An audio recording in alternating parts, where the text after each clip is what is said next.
Hey guys, Rob here, aka Devil Dog FF, and I'm here today with Galactic Civilizations 3 Crusade. I've been given special permission by Brad Wardell himself to kind of show it off a little bit. Just do a few short episodes to kind of give you a little hint at gameplay, and maybe show a few things that weren't shown on the streams as of late. And I'm really excited to do that because personally, I wasn't really a big fan of Galactic Civilizations 3, but I'm in love with Crusade. I think it's done so much for the game and really radically changed it in ways that are all better. So, very excited about this. Um, let's start with the Choose Civilization screen here because there are going to be some things that are new that you guys haven't seen before. We can start by showing you some of the new abilities. So you'll see that there's ships now on each of the abilities. And particular to the Drengen, you actually start with invasion transports. I think these guys start with, yeah, these guys get freighters. So you see a lot of really cool stuff. So each race now also has a particular, let's say, like life form base. And these guys are carbon based, as you see. If we go over to the Yor, they're synthetic as they were in the base game, but you also got new ones that are silicon based, and they require durantium to grow. So it really kind of it fleshes out a neat little sense of asymmetry that I really thought was missing from the base game, and it is very present in Crusade, which I think is really great, really exciting. So these guys haven't actually been given their traits yet, or else I would play them because I think they're both going to be really cool races. But we will start with Iconia, I think, for me, because A, they're not really interested in expanding too much, and B, I just like the way they look, and their traits are actually pretty good. So let's go with Iconia. We'll go with medium, and let's do a spiral. Look how pretty those are. And we can actually come down to, I think I have, yeah, I think I'm going to disable all tech trading. Yeah, let's do that. We'll disable all tech trading whatsoever because I'm just not a big fan of tech trading. So there we go. Let's go ahead and start, and we'll get started on sort of, at some level explaining what's going on here with the new expansion. Again, these are going to be really short episodes. I'm going to try to cram as much as I can into 20 minutes. There are going to be, issues, bugs, whatnot, as is expected from a beta game. So please don't judge this for what will be the final product. It is here in a pre-beta state or a beta state, pre-release state for me to show it off. And I'm excited. So nothing's changed really here, but you will notice a fantastic new UI that just looks clean. It also has a lot of things that you'll need as far as being able to tap through to planets, ships, shipyards, and star bases. And then a summary that I really like, so it kind of gives you an idea of where you are and where you stand among your peers. So let's take our survey ship and zoom out just a little bit. So we've got a little bit of radiation going on over here and a nebula over here. And we'll move our survey ship over to this capsule here, grab this anomaly. Very good. So an alien weapon module has been floating around, and we've put it into our ship. So now we've got a little bit more, we probably have more kinetic attack, because I think they start with ones across the board. Zoom out just a little bit and see what we got. We do have a habitable planet right there. So we have a class 10 good Monsantium deposit planet, which is great. So let's go into our new colony management because A, you're going to notice that this is different, and B, there are a lot of things here that are just different. So you have a word on the street that I'm sure some of you guys have seen from the streams, and you also have this new add citizen. So we'll get into that once we get to turn 10. You also don't start with a shipyard here now, so that's a decision that you have to make, whether or not you're going to build it right off the bat or whether you're going to hold on and maybe build a couple other things first. And let's see what we've got. We've got Prometheus Stone that's going to add to our wealth, and Thulium Deposit, which is going to add to our research. Let's go ahead and build a space elevator here, which is going to increase our construction. So construction is now broken into two different types of construction. Social construction, which obviously will help you build social buildings or just infrastructure buildings on your planet. And then ship construction, which you use to build ships at your shipyard when you build it. So I think the space elevator is all construction. Okay, so it gives you +2 to all construction, which is a great way to just start off a a colony here, and we'll start it that way, and then we'll build a shipyard immediately following that. So, bon.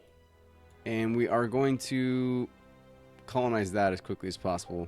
Looks like we're kind of in the corner over here, so I'm not too worried about that being rushed, but if we see another race over here, we might rush that shipyard and then rush a colony ship. So this is also new too, as you can tell.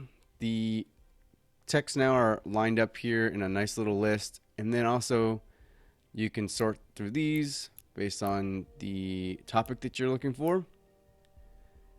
And you still have the tech tree, which is as good as it has always been.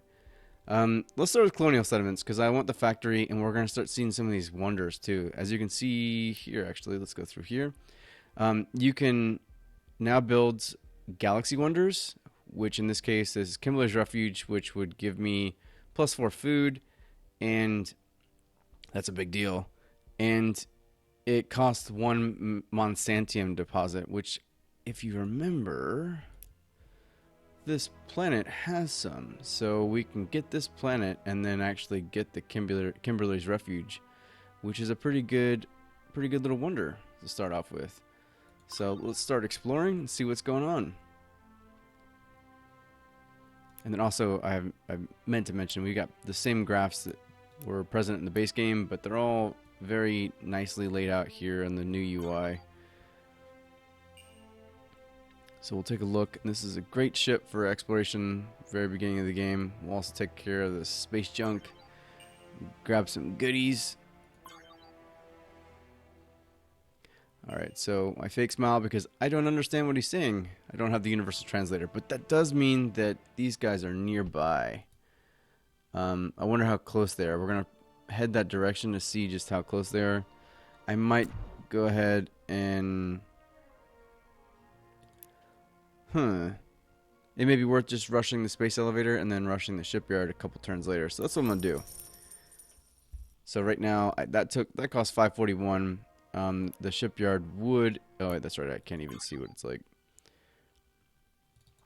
Now we'll take a look. We'll see what the shipyard costs to rush it. It's 591 as well, but maybe if we give it a couple more turns, it'll drop to a point where we can then rush a colony ship and not spend too much BC. Now, I wonder where they're coming from, because I don't see their influence. Oh, there we go. Alright, cool. They already have a shipyard. Oh, God. Okay, so they went ahead and rushed it. 431. We're going to... The planet is very, very worth it. So now you can take a look. So as we all play together, I'm going to show you some of these new content, like the new features and stuff, the new mechanics as they pop up. Here we have administrators, which was actually introduced in 2.0 for the base game, but they're used much differently now here in Crusade. Your colonizers require one, your starbase creators require one, and then also your survey ships require one. So you have a limited number, and then each 10 turns when you're given a citizen, you can train them as administrators, which will then give you an additional 5. But we're going to go ahead and take the colonizer now, and I think I'm going to rush it. Let's see, 1150. I know I'm just bleeding money at this point, but super important for us to get that colony before the Terrans do. Alright, so now I have my space elevator. I built the the shipyard, and we're going to look at some of the new things, other new things. So we have the Prometheus stone that we talked about. Starport is new, and it's unique to each planet, and it actually increases your ship construction. So we have 6.4 of each here, but if we did this, actually we'll do it over here. In 6 turns, we'll take a look at our ship construction. Alright, and here you can see our balance of power. It looks like me and I forgot what they're called. I know they're humans, but I forgot. United Earth, okay. So United Earth and I are tied, power-wise. Okay, let's actually reduce this just ever so slightly, because something you'll also notice is that there are fewer citizens here, like fewer population, and it's a lot harder to grab population too. So it's something you'll need to consider as you start spending or sending your citizens out to populate planets, because population's a little bit slower to come by now. And again, it's a great system that's reworked, or it's now a great system. It wasn't particularly great before, but now having to consider where you're going to send your people, and not spamming colony ships. These are all good things. Let's build a creator. We're going to get some star bases going. There's some good strategic resources here: Durantium and Thulium, and an approval relic. So we'll want to grab those 3 if we can. And let's get these over here before United Earth takes it over. So yeah, here in just a couple more turns, we're going to get a citizen, which I'm sure most of you probably watching this have seen the streams with Brad Wardell. And here we go for a citizen. So I know that I'm reiterating some of the stuff he's shown, but that is part of the deal. Sorry. Oh no, look at this. So United Earth is actually starting to take over in their balance of power. And I'm actually not doing so great when it comes to research or production. Let's see if we've got... No, there's no asteroids. So this will be good when we get this here, because I think my influence will quickly take over these asteroids and we can boost our production. Let's get there, and then we'll go research. Now that we have the factory, we can start increasing our ability to... or our production in general. So let's look at where we're going to go from here. We can do... I like artificial gravity because I really like the additional move. And the Hyperspace Project is also great.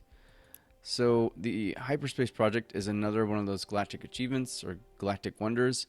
And in this case, it actually increases your moves an additional 1. So you can get the +1 from just researching artificial gravity, and then build the Hyperspace Project, which costs an antimatter, and get an additional move.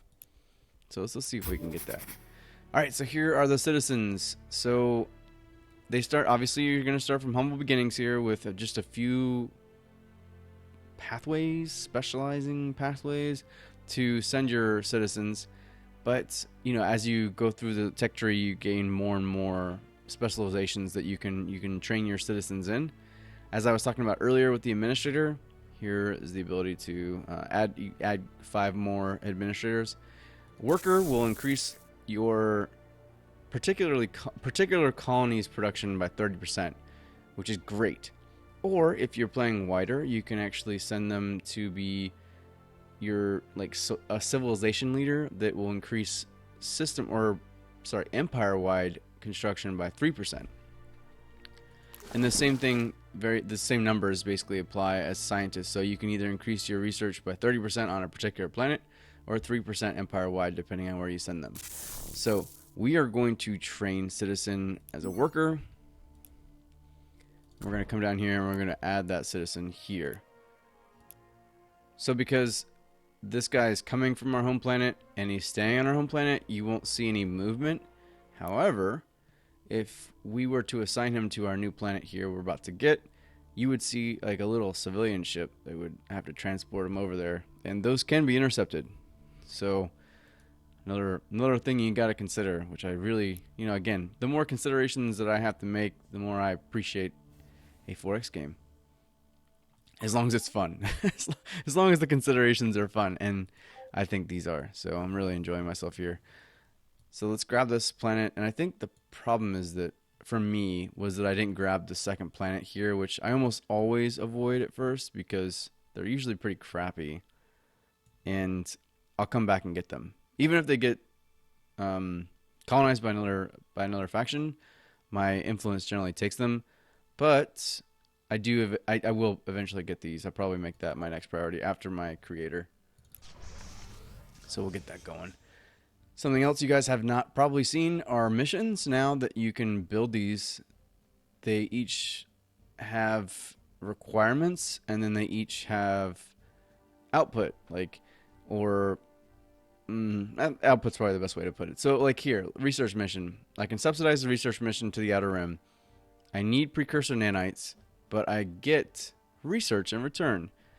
Or the Promethean search, where I invest hypersilicates and I get Promethean in return. So a cool way to kind of make up for the fact that you might have shortages in some of your strategic resources.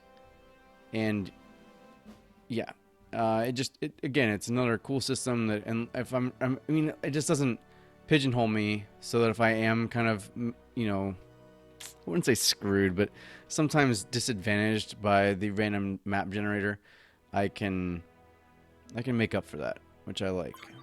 I appreciate.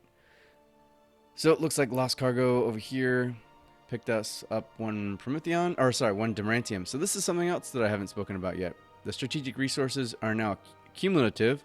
So instead of just having one from one strategic resource that I am exploiting, I gain one per turn. So, and then I also can grab them from various cargo pods like I just did, which it really makes this economy much easier and much better to understand. Sorry, I should say much better and much easier to understand, because everything accumulates much like Civilization, and you use those particular resources as you build your ships and stuff, and they'll require, one Durantium and one Thulium and stuff like that. So, and then the more advanced they are and the more components they have on them, the more they're going to require. And again, that makes grabbing these strategic resources so much more important now. And it makes it a lot more sense, especially earlier too, because it makes before, like, you weren't really interested in grabbing too many strategic resources at first because you weren't really going to use them until you started building battleships and stuff like that. But now it's really important to grab them early so you can start accumulating them early, and so on and so forth. I'm rattling. I'm just rambling off. Okay, so we've built our starport, and as you can see, my ship construction now has +1 at the very top there. My social construction's higher now because I have a worker. Now, the equivalent to a worker for ship construction is an engineer, and we don't have one yet. So, as you can see, my social construction is higher than my ship construction, despite the fact that I just built the starport, because this guy, this Flee the Round, actually grants 30% additional, 31% additional construction, which is awesome. It really kind of makes you focus on your decisions, especially when it comes to training these guys. So we can do, I think we're going to do a computer core because we're probably pretty low in research. We're not doing so great, and that's okay. And build that. If we get the opportunity, I'm going to go ahead, I'm going to play maybe another 5 turns, and then we're going to go ahead and call it an episode. But as you'll see, I think it's going to be pretty clear. The AI is actually playing this game even better, which I find even more baffling, because I thought the AI was pretty decent in Galactic Civilizations 3. It's playing it even better now, and I generally have a hard time, even on normal difficulty, keeping up for the first 50, 60 turns. And there's a point in which it starts to even out, and especially if I'm playing correctly and I'm using my workers and scientists and all sorts of various citizens correctly, I'll do better. But you definitely have to keep on your toes, and you have to think about what you're doing. So here we have, now this is the new events screen. Before it was like an entire splash screen, and now they're just sort of like pop-ups. Again, a decision that, while maybe minor, still adds to the game, and I appreciate it. Here we can see the Promethean cleanser. If we go benevolent, we'll get 5 Promethean and 10% ship 10% ship range on all ships. I don't know what the Promethean cleanser component is. Although enormously effective, it installed on a ship amid a level of radiation would certainly increase the risk of developing cancer. But it has a strange life support device. Okay, so I think what I'm going to do is go pragmatic, because I really like the constructors that come with going pragmatic. So here we go with the Monsantium. Where is it? It's going to be right here. And that's going to be really important for our Kimberly's Refuge here that we'll build as soon as we get this Monsantium going.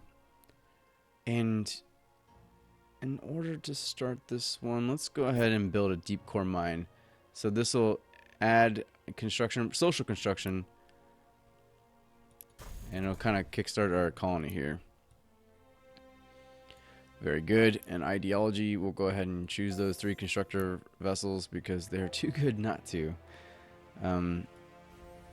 Let's go ahead and build off there. We'll grab these 3, and then we should take... We'll come down here and see if we can grab maybe a couple asteroids and also increase our colony's production output by creating the components. Also, that's something that we can see too, and that's something that I'll probably end the episode with. So we'll take a look at the new constructor mechanics, because they are simplified and they are much better for it. Oh man, that's a great colony. Way too far away. There's no way, and it's actually outside my range. Oh man, I could grab that and then grab that, but I have a feeling Earth here is going to be all over that. What a great little combination. Well, maybe not combination, because Helvetica 1 sucks, but Helvetica 4 is great. Oh well, we'll see what we can do to grab that.